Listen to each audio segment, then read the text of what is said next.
Métodos de investigación en psicología.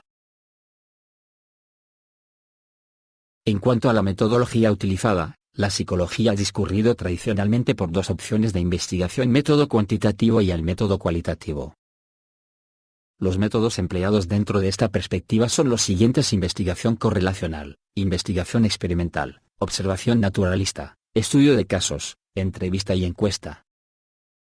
El primer laboratorio de estudio de la psicología experimental fue fundado en el año 1879 por el psicólogo alemán Wilhelm Wundt. Método experimental.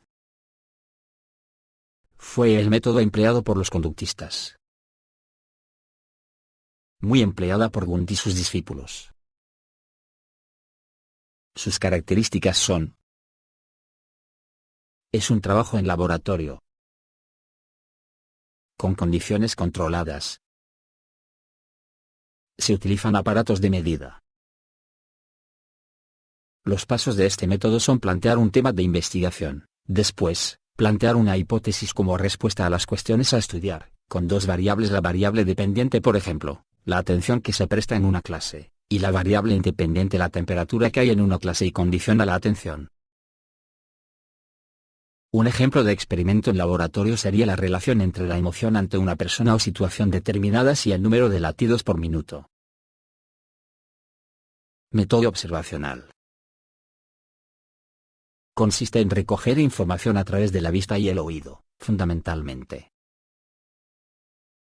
Tiene el propósito de investigar las modificaciones que se producen en el transcurso del desarrollo, en condiciones ambientales naturales, renunciando relativamente a un control sistemático de los factores que influyen en los resultados. A consecuencia de esta carencia de control planificado, los datos obtenidos no se prestan, de ordinario, a conclusiones universales. Este método permite que su uso suministre alguna información sobre las estructuras del pensamiento, las relaciones sociales, el comportamiento afectivo y motivador, así como sobre múltiples aspectos de la dependencia de tales estados, respecto de las condiciones culturales y sociales. Método de cuestionarios, encuestas, test. Es un método de observación directa o inmediata. Se propone el estudio de determinados aspectos de la vivencia y de la conducta. Hall fue el que primero lo usó y el que le dio fama. Muy empleado por su sencillez. Si se emplea sin espíritu crítico, o se evita la formulación y disposición de las preguntas, conduce, con frecuencia, a resultados muy inseguros y de escasa validez. Método clínico. Este fue un método inventado por Piaget, que fue quien mejor estudió la inteligencia de los niños. Fue un hombre estable, no viajaba mucho, sino que vivió muchos años en Ginebra. No le gustaba trabajar en grupo y solo lo hacía con una colaboradora con la que se casaría. Trabajó casi hasta su muerte, la cual le llegó muy tarde. Su cerebro lo donó a la Universidad de Medicina y unos estudios demostraron que no había envejecido como un cerebro normal, era un cerebro bastante joven a pesar de los años de Piaget. Su aportación a la psicología fue muy contraria a las aportaciones anteriores, las cuales definían la inteligencia como lo que miden los tests. Pero él no quería medir la inteligencia. Es el primero que dice que el ser humano es inteligente prácticamente desde que nace. Su planteamiento fue distinto y novedoso. Estudio descriptivo de casos. Al planear un estudio empírico es generalmente recomendable basar el trabajo sobre un modelo teórico existente, porque un modelo, incluso preliminar, puede a menudo mucho ayudar al trabajo. El estudio exploratorio, en otras palabras, no basar el estudio en cualquier modelo o teoría anterior, es generalmente laborioso, lento e incierto, así que usted deseará generalmente evitar tal acercamiento si posible. El método normal es comenzar con una búsqueda cuidadosa de la literatura para encontrar modelos teóricos usables. Estudio de caso explicativo. El investigador desea a menudo continuar el proyecto a un nivel más profundo que apenas la descripción. Él desea saber por qué el objeto es tal como está. Este conocimiento ayuda a resumir todo lo que es sabido acerca del objeto, ayuda a verlo en su contexto y en una perspectiva histórica. Encontrar las razones, o explicar el fenómeno, se puede hacer en varias maneras. Las razones se pueden traer del contexto simultáneo del fenómeno, a partir del pasado, o alternativamente a partir del futuro. En el siguiente están algunos ejemplos que son comunes en la investigación así como en vida diaria. Explicación a partir del pasado. En las ciencias naturales las explicaciones para los acontecimientos tradicionalmente se buscan en el pasado. ¿Cuáles son las razones que causaron el presente estado de cosas? Este tipo alternativo de explicación es llamado causal. Por ejemplo, el puente se derrumbó por causa del fuerte viento y porque el diseño era defectuoso. Explicación contextual. Los biólogos a veces explican una actividad con la ayuda de la función que ella cumple en la vida del grupo o de la especie. Por ejemplo, un pájaro canta para indicar cuál es su territorio y mantener alejados a los rivales, para asegurar el alimento. Los productos de la cultura humana a menudo son explicados por el estado concurrente de la sociedad. Explicación a partir del futuro es común cuando se están explicando los actos de la gente. Por ejemplo, la Torre de Eiffel fue construida para servir como símbolo de la Exposición de París. Estudio de caso como base del pronóstico.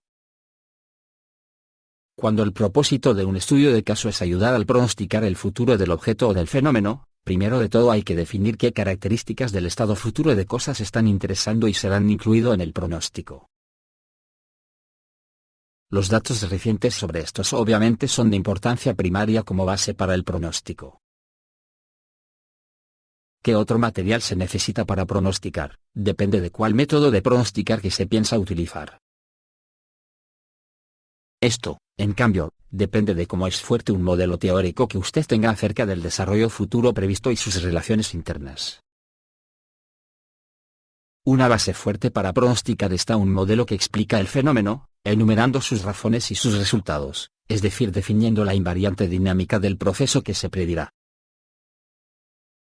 Otros tipos menos confiables de modelo que se pueden utilizar en el pronóstico son correlaciones u otras asociaciones estadísticas entre variables, y los modelos o analogías prestados de otros contextos tales como una esfera distante de la cultura. El conocimiento que un caso puede producir concierne el caso que fue estudiado, y al principio vista parece imposible aplicarlo a otros casos o a una clase de casos. Lógicamente parecería que para conseguir conocimiento sobre una clase se necesita un proyecto de investigación que toma como su objeto la clase entera, no solo un caso de ella. Otro procedimiento lógico para ganar conocimiento generalizable podría estar el combinar los resultados del estudio de varios casos u objetos que se asemejan. Si estos estudios de casos separados tienen conexiones entre ellos, tales como definiciones comunes de conceptos o estructuras de modelos, estos facilitarán el trabajo de investigadores posteriores en encontrar invariantes que se repiten en los casos separados, y finalmente quizás se podría construir un modelo general de estas invariantes, o podemos por lo menos precisar un caso típico en la clase. La autobiografía es su historia de vida. A diferencia de las entrevistas estructuradas en las que a todas las personas se les formula las preguntas en términos idénticos, en las historias de vida se utiliza técnicas similares de las entrevistas en profundidad. Es decir, se tratan de entrevistas flexibles y dinámicas, no directivas, abiertas, e implica encuentros reiterados cara a cara entre el investigador e informante. Estos encuentros van dirigidos hacia la comprensión de las perspectivas que tienen los informantes respecto de sus vidas, sus experiencias o situaciones, tal como las expresan con sus propias palabras. Es de seguir el modelo de una conversación entre iguales, en contraposición a un intercambio formal de preguntas y respuestas. En un comienzo debe avanzarse lentamente, lo fundamental es establecer una relación de empatía con el informante, aprender cómo habla, procurar que se sienta cómodo, comprender aquellas cosas que son importantes para él. El investigador debe aprender las experiencias destacadas de la vida de las personas y las definiciones que esas personas aplican a tales experiencias. La historia de vida presenta la visión de su vida que tienen las personas con sus propias palabras. El investigador debe solicitar activamente el relato de las experiencias y los modos de ver de la persona, para finalmente construir la historia como producto final. La historia de vida es la fuente de experiencias que nutre el proceso constructivo de la clase de persona que cada cual llega a ser, configurada por diversidad de situaciones. Se entrelazan en ella eventos sobre los que no se tiene mayor control con aquellos otros de carácter más libre, en los que la propositividad personal traza la dirección de los acontecimientos. El modo de situarse en el presente y la proyección hacia el futuro, adquieren significado a partir de la experiencia asimilada a lo largo de la historia personal. La indagación sobre la propia biografía puede ser una potente herramienta de autoconocimiento en psicoterapia y en contextos no clínicos. Espero que hayas disfrutado de este video. Recuerda darle like si te ha servido y compártelo con tus amigos y conocidos. Suscríbete a mi canal para recibir alertas cada vez que publique un nuevo video. Muchas gracias por tu visita, hasta pronto.